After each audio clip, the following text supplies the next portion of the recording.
Assalamualaikum warahmatullahi wabarakatuh. Bismillahirrahmanirrahim. Alhamdulillahirabbil alamin. Allahumma sholli wa sallim ala sayyidina Muhammad wa ala alihi wa sahbihi ajma'in. Saudara sekalian, kita lanjutkan kuliah statistik kita pada episode kali ini. Ya, tetap semangat ya, tetap semangat. Tidak boleh menyerah, harus terus semangat. Kita lanjutkan dengan tes T tidak saling berhubungan. Kalau minggu kemarin kita belajar tes T saling berhubungan. Saya ulangi lagi, kalau saling berhubungan adalah respondennya itu adalah sama, X-nya respondennya yaitu, Y-nya respondennya yaitu, itu kalau saling berhubungan. Kalau tes yang tidak saling berhubungan maka respondennya beda. Responden X berbeda dengan responden Y, ya. Camkan itu. Jadi kalau tidak saling berhubungan berarti respondennya berbeda. Responden X berbeda dengan responden Y. Contoh saja ini. Kita akan mengadakan penelitian. Contohnya adalah kita akan buat skripsi, judulnya adalah komparasi antara prestasi belajar PAI kelas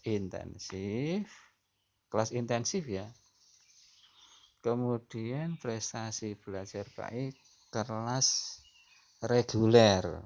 Jadi intensif kan kelasnya beda respondennya, reguler kan beda. Kita akan mengcompare, ada enggak sih bedanya antara prestasi belajar PAI anak-anak intensif yang bayarnya mahal, yang sekolahnya mulai jam 7 sampai jam 4 sore, dengan anak-anak kelas reguler yang belajarnya jam 7 sampai jam 1 misalnya saja seperti itu. Ada enggak bedanya? Kita akan teliti. Mungkin kita akan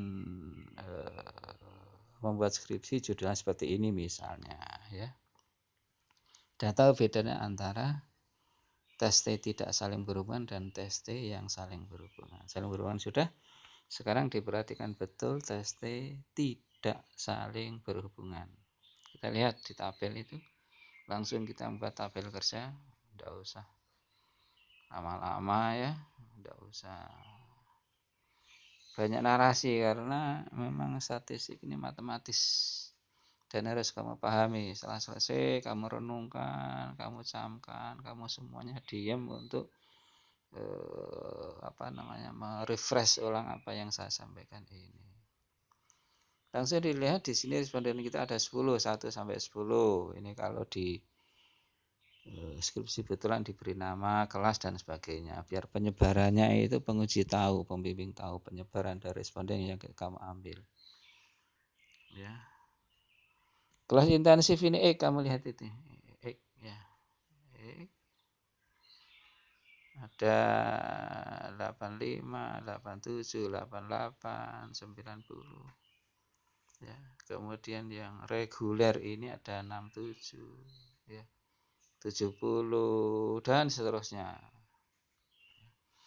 Nilai-nilai ini ya tergantung pada saat kalian mengikuti kuliah metodologi penelitian, ya.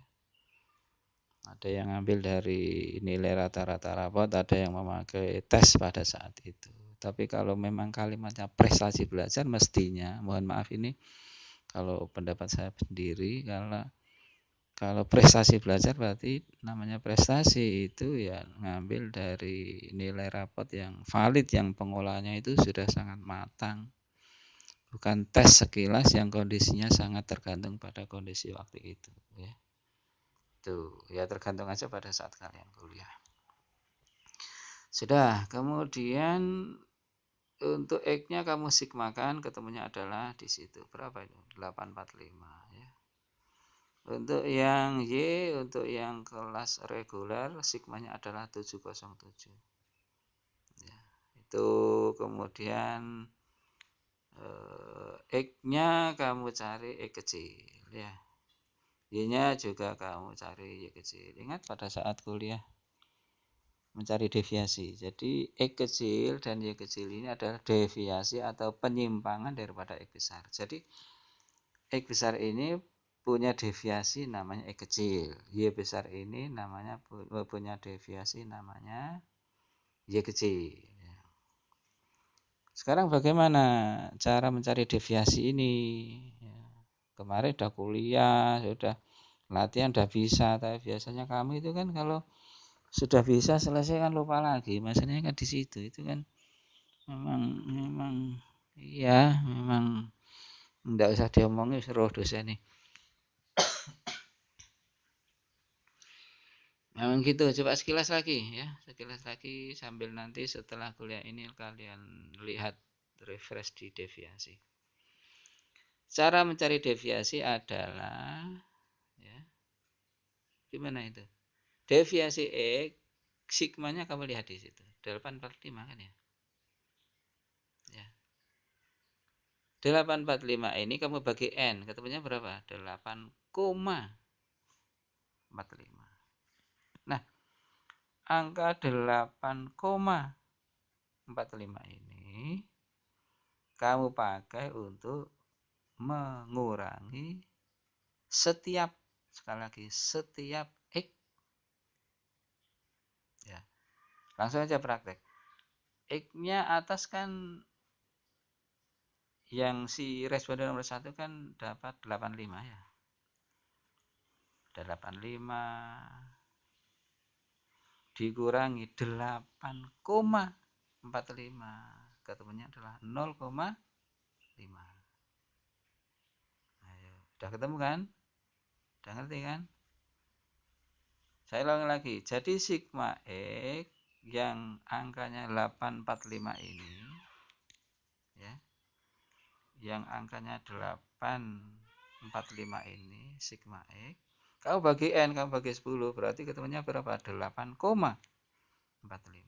8,45 ini kamu pakai untuk mengurangi masing-masing X.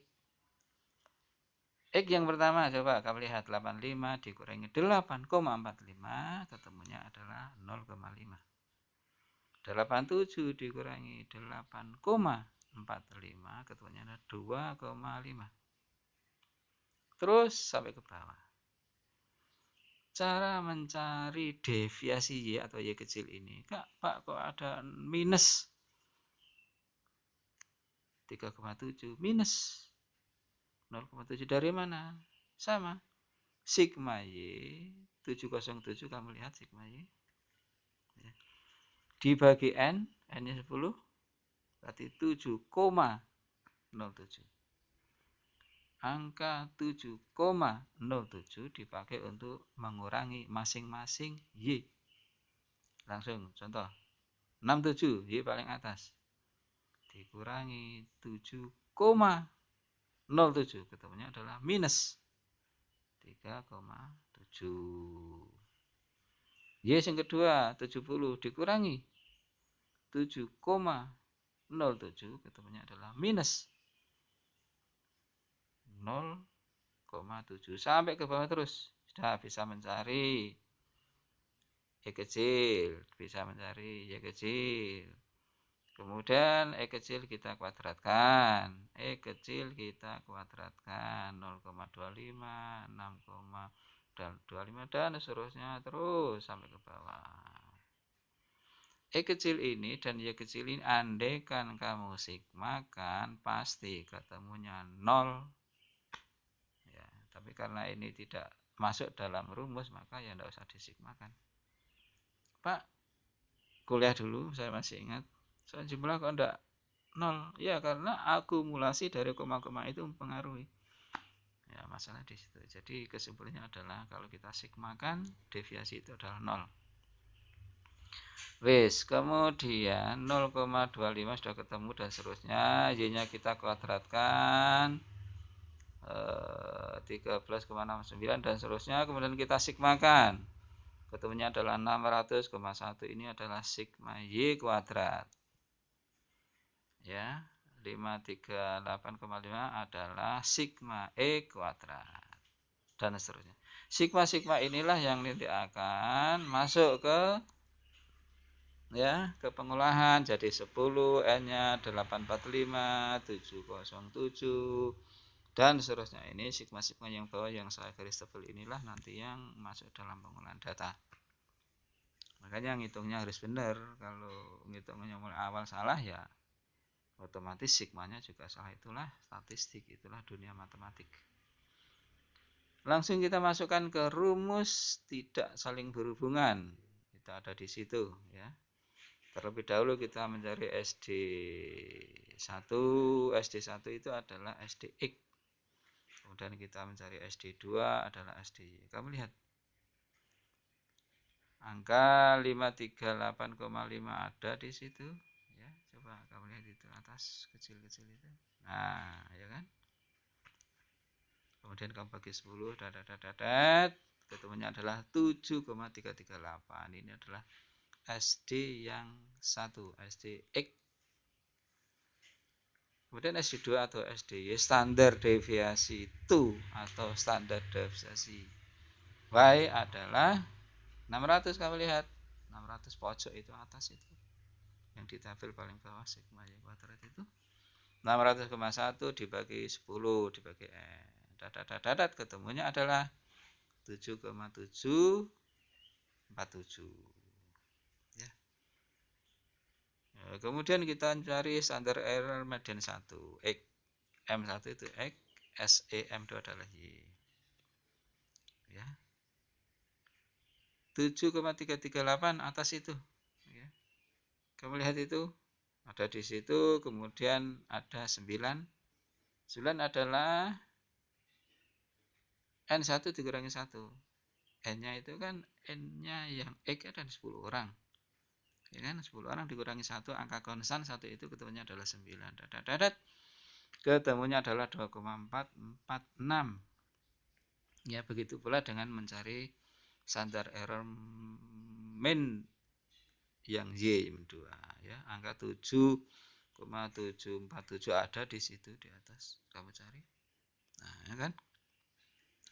Ketemukan dibagi akar 9 sudah, ketemunya adalah 2,582.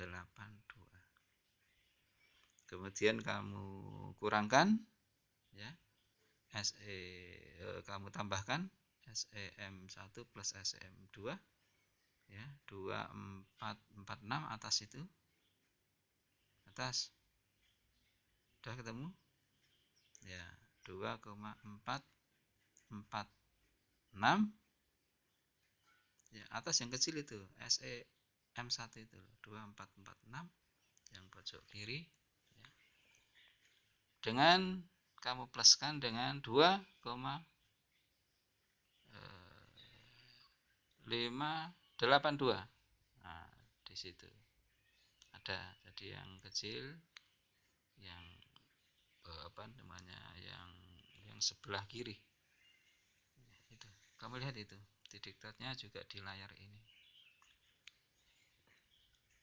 ya. Kemudian akhirnya ketemunya adalah 3,557.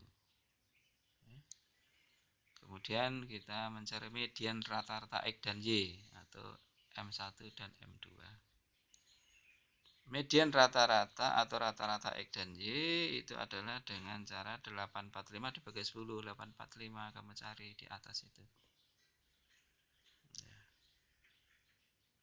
Sudah ketemu 845 dibagi 10. 845. Itulah atas itu loh. Nah, ya kan? Sigma X kecil-kecil itu. Di sebelahnya angka 10 itu 845. Yang Y-nya adalah 707. Kamu perhatikan itu. 845 dibagi 10 ketemunya adalah 84,5 ya. Yang 707 dibagi 10 ketemunya adalah 70,7. Saya geser ke atas lagi. Perhatikan kamu, sigma X dan sigma Y. 845 dan sigma Y 707. Kembali ke bawah. Dah. Sehingga ketemunya adalah 3,88. Angka 3,88 ini kamu pegangi karena ini adalah hasil ngitung daripada tes T. Nah, kemudian kamu bandingkan dengan DF-nya. Sekali lagi, kalau memang ternyata tabel DFT itu kok lebih besar, maka HO yang diterima.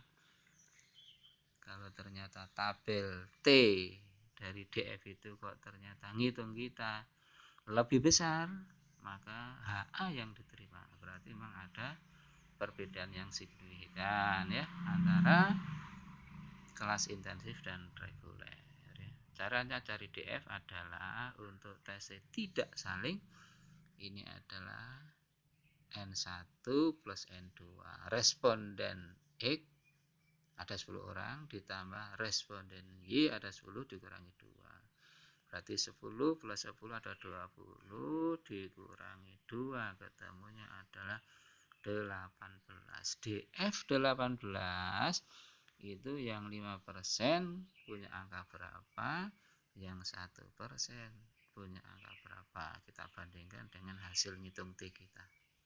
Berarti DF nya berapa? 18 ya. Coba kita cari DF 18 di tabel. DF nya berapa? 18. Ini diling-iling 18 itu.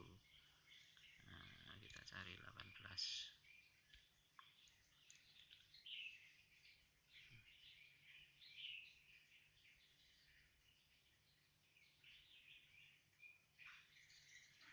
Di lampiran paling belakang ya. Ini kalau nyari lama ini. Nah, ini.